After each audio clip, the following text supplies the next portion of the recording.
can confirm that the Ayatollah's, the supreme leader's compound was hit very hard. We just don't know exactly what comes from that. But if you look back at the last time Israel went inside and bombed leadership. Stop everything. We just got confirmation that the supreme leader's compound in Tehran was hammered in a surgical strike. This isn't a drill. The Middle East just shifted on its axis while you were sleeping. Let's break down the chaos. Iran launching retaliatory strikes on U.S. bases in the region. What more do we know about that, and which U.S. assets could be most at risk? Well, we have some specifics now. Missiles have been launched towards Kuwait, Bahrain. That missile actually landed Al Udeid in Qatar, and that's where 10,000 U.S. forces are, and the UAE. So they're launching at all these bases. They did it almost immediately after they were hit. Iran was clearly prepared. They clearly had a plan about how to retaliate. So far, we have heard of no casualties, but sometimes it takes time. Back in 2020, when they hit al-Assad air base in Iraq, the president President Trump at the time came out and said there were no casualties. We learned later there were many concussive injuries, traumatic brain injuries, nearly 100 of those. So we are waiting to see what is happening at these bases. Those ships are particularly in Bahrain, vulnerable in that area, but this is something we are watching, and the retaliations are likely to continue. Look at the map they're showing. This isn't just a minor skirmish. We're talking about Iranian missiles targeting Kuwait, Bahrain, and even landing near 10,000 U.S. troops in Qatar. That's a massive escalation. Did you see that detail about the 2020 al-Assad base hit? They initially claimed 0 casualties, but later it turned out nearly 100 soldiers had traumatic brain injuries. It makes you wonder what the real numbers are right now on the ground. Iran was clearly sitting on a button, waiting for the first sign of a U.S. strike to flip the script. They had a coordinated plan to hit every major asset we have in the region simultaneously. It's a chess match with the highest possible stakes, and the air is thick with tension. If you're watching the movement of those ships in Bahrain, you know they're sitting ducks in such a narrow corridor. This is exactly what the forever war critics were terrified of, a total regional wildfire that's hard to put out once it starts. The United States military is undertaking a massive and ongoing operation to prevent this very wicked, radical dictatorship from threatening America and our core national security interests. We are going to destroy their missiles and raise their missile industry to the ground. It will be totally, again, obliterated. To the great, proud people of Iran, I say tonight that the hour of your freedom is at hand. Stay sheltered. Don't leave your home. It's very dangerous outside. Bombs will be dropping everywhere. When we are finished, take over your government. It will be yours to take. This will be probably your only chance for generations. For many years, you have asked for America's help, but you never got it. No president was willing to do what I am willing to do tonight. Now you have a president who is giving you what you want. So let's see how you respond. Did you catch that specific phrasing? The hour of your freedom is at hand. That's a direct call for a revolution from inside Iran. He's essentially telling the Iranian people that the bombs dropping are their signal to take the country back. It's incredibly high-stakes rhetoric. Notice how he emphasizes obliterating the missile industry. He's trying to decapitate their ability to hit back before they even know what's happening. But think about the sheer weight of telling a population to stay sheltered because bombs are about to drop everywhere. It's a psychological operation as much as a kinetic one. He's positioning the U.S. not as an invader, but as a liberator, which is a gamble we've seen played out in the Middle East before with varying degrees of success. The energy here is no more half measures. It's clear the strategy has shifted from containment to active regime change. You can feel the gravity of the situation in every word. He's betting his entire foreign policy legacy on this one night. Positions in June, they had intel on the ground about leaders meeting in one room, and then they took out the room. and erased a lot of senior leadership for Iran in that June attack. It's very possible that the daylight strike this morning is based on active intelligence that happened based on where those leaders were and meeting. Wait, the intelligence behind this is what's actually wild. They aren't just hitting random targets. They had active tracking on exactly where the leadership was meeting. This implies a massive intelligence breach within the Iranian government. If you can take out a specific room in a compound because you know who's sitting in which chair, that's a level of Big Brother that should terrify any adversary. It's surgical, but it leaves zero room for error. Think about the ground assets required to confirm that kind of data in real time. It suggests that while the drones are in the air, there are eyes on the ground watching the doors. This is why the prediction markets are spiking. Traders are betting on the collapse of the leadership because they see how compromised the internal security is. When the Ayatollah's own compound isn't safe, the psychological armor of the regime completely shatters. It's a terrifyingly efficient display of modern warfare where the target is dead before they even hear the drone. Breaking news from the Middle East. Israel has launched what it's calling a preemptive strike against Iran. We understand this is a joint U.S. and Israeli strike which hit in Iran's capital of Tehran, near the offices of Iran's supreme leader, where we could see a cloud of smoke rising from the area. The Israeli Defense Ministry said in a statement that it launched the attack to remove threats from Iran to the state of Israel. It said it was expecting a missile and drone attack from Iran in, quote, the immediate future. The Defense Ministry has also declared an immediate state of emergency in all areas of the country.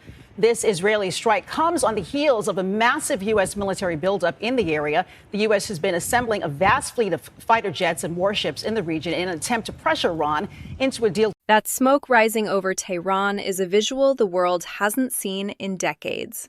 It's surreal to see a joint U.S. and Israeli operation hitting the heart of an enemy capital like this. Look at the emergency declaration.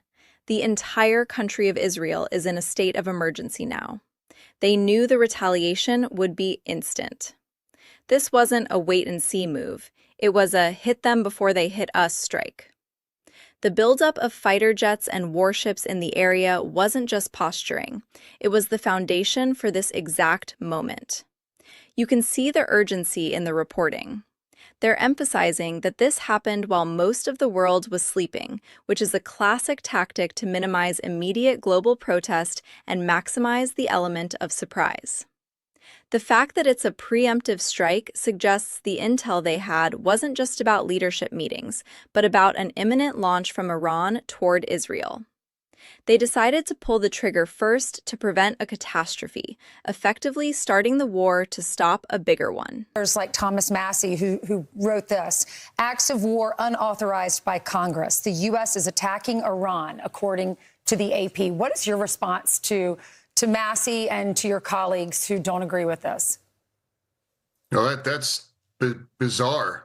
I'd like to remind my colleague over in the House that Iran massacred 30,000 of their own people right now. This war is not about the Iranian people. It's about this poisonous regime.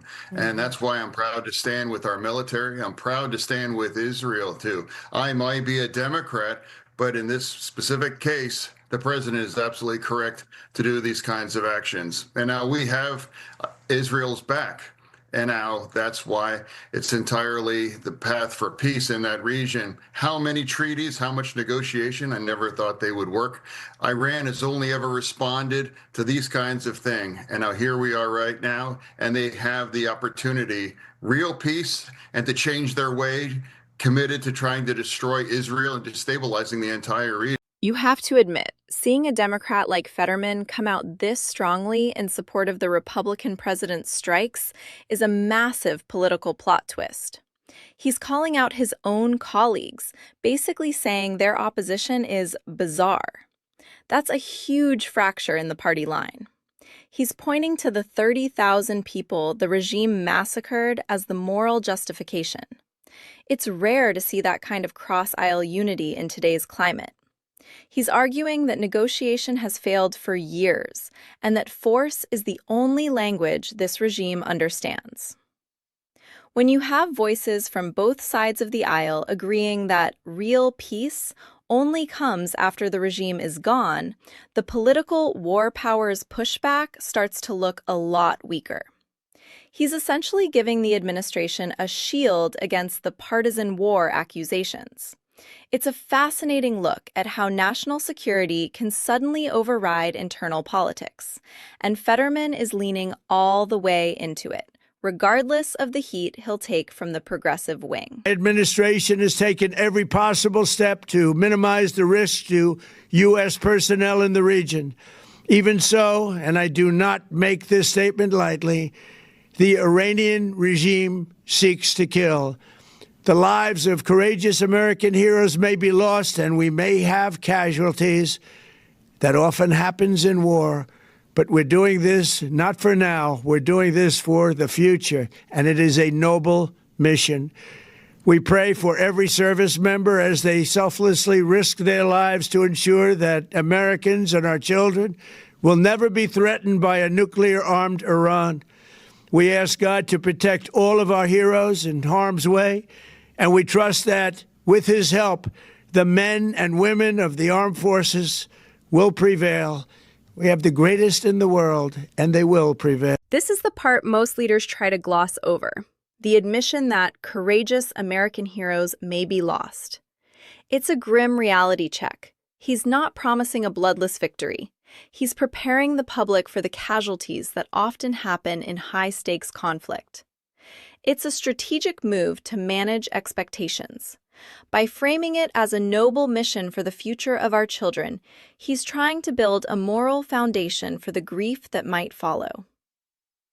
You can see the focus on nuclear-armed Iran.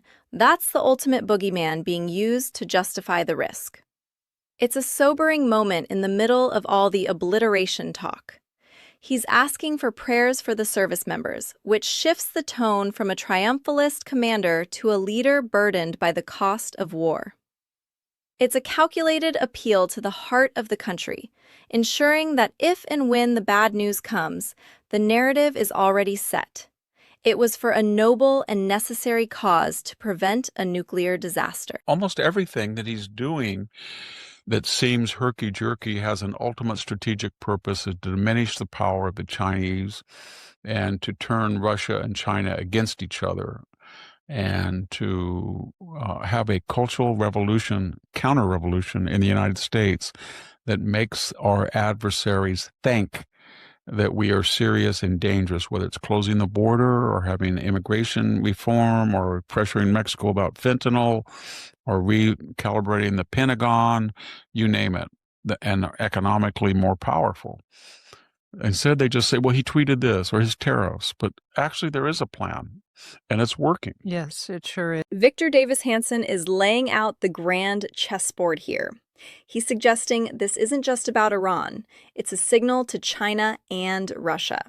The idea is to make our adversaries believe we are serious and dangerous again. It's a cultural counter-revolution in foreign policy. If you think about it, by crushing Iran, you're cutting off a major proxy for China's influence in the Middle East. It's a way to recalibrate the Pentagon's global standing without starting a world war with a superpower. He's arguing that even the herky-jerky nature of the administration's moves has a deeper strategic purpose, to keep the world guessing and to project strength. It's a very realpolitik view of the world, where morality is secondary to the ultimate strategic purpose. Whether you agree with him or not, it explains the logic behind the aggression. It's about building an economically and militarily powerful image that makes enemies think twice before crossing a line, anywhere in the world.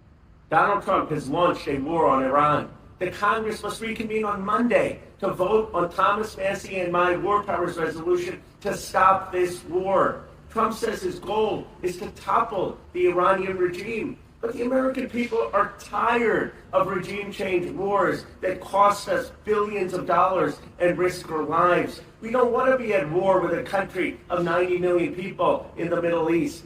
Every member of Congress must go on record today on how they will vote on Thomas Massie and my war powers resolution. Now you're seeing the resistance. Ro Khanna and Thomas Massie are moving fast to pull the war powers lever. They're tapping into the deep-seated fatigue the American public has with regime change wars. It's a powerful argument. Billions of dollars and lives on the line for another conflict in the Middle East. They want every member of Congress to go on the record. This is the legal firewall being built to stop the surgical strike from becoming a full-scale occupation. They're framing it as an unauthorized war that bypasses the people's representatives. It's a classic constitutional clash. The tension between the executive branch's power to act quickly and the legislative branch's power to declare war is reaching a boiling point. If they can force this vote, it could effectively clip the administration's wings mid-operation. It's a race against time. Can the military achieve its goals before the politicians in D.C. can legally shut the whole thing down? Just got some breaking news. I just got another source texting me moments ago saying that a group of top congressional leaders in the so-called Gang of Eight were briefed prior to these strikes by Secretary of State Marco Rubio. There was also another behind closed doors Gang of Eight briefing earlier this week on Tuesday, remember, just hours before the State of the Union, and top Democrats emerged from that briefing with some serious concerns. I want to read to you what Senate Minority Leader Chuck Schumer said when he emerged from that briefing on Tuesday. He said, quote, "This is serious and the administration has to make its case to the American people. We know that Democrats in both the House and Senate are planning to force votes on the floors of both of those chambers on war powers resolutions meant to curtail the president's war powers in Iran. And the question is, will any Republicans join them in those efforts?" The Gang of Eight being briefed is the final checkmark for the legality of these strikes. When Marco Rubio and the top intelligence leaders are in a room behind closed doors, you know the classified evidence is what's driving the decision. But notice the serious concerns from Schumer. Even with the briefing, the political divide is gaping. They're planning to force floor votes to curtail the powers immediately. It's a bizarre situation where the military is carrying out strikes while the leadership in D.C. is actively debating if they should be allowed to continue. This creates a lot of uncertainty for the troops on the ground. Are they going to be pulled out halfway through? It also signals to Iran that the U.S. might not have the long-term political will to stay in the fight. That's a dangerous signal to send during an active conflict. It's the internal war that often complicates the external war more than the enemy's own defenses. Brett, when we look at the political situation now, we see condemnation from Tom Massie, Ro Khanna, Rand Paul said they were looking for a movement to stop the president from attacking Iran. There were times in the past when people would hold their, keep their powder dry, at least until the operation petered out a little bit, but it hasn't.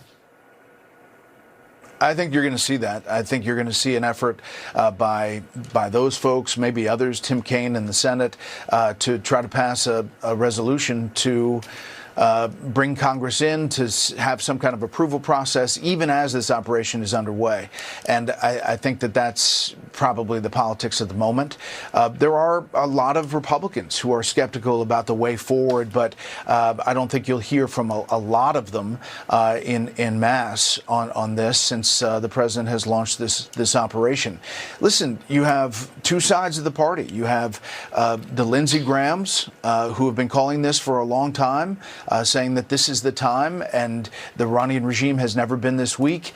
And then you have the Rand Pauls and the others inside the Republican Party that have a real problem with this kind of action, not knowing when the end. This breakdown of the GOP internal split is key. You've got the Lindsey Graham warhawks who have wanted this for a decade, and then the Rand Paul isolationists who think this is a disaster. It's not just Democrats versus Republicans. It's a fight for the soul of the Republican Party's foreign policy. The surgical nature of the strikes is actually a middle ground that might annoy both sides. The neocons want a total war to end the regime forever, while the skeptics don't want a single drone in the air. This in-and-out strategy is a tightrope walk. If it works, the administration looks like geniuses. If it triggers a long-term conflict without a clear ending, both wings of the party will tear the administration apart. It's a high-stakes political gamble where the politics of the moment are shifting faster than the news cycle can keep up with. Things are moving fast. Make sure you're subscribed to catch the next update as the situation develops. Stay safe out there.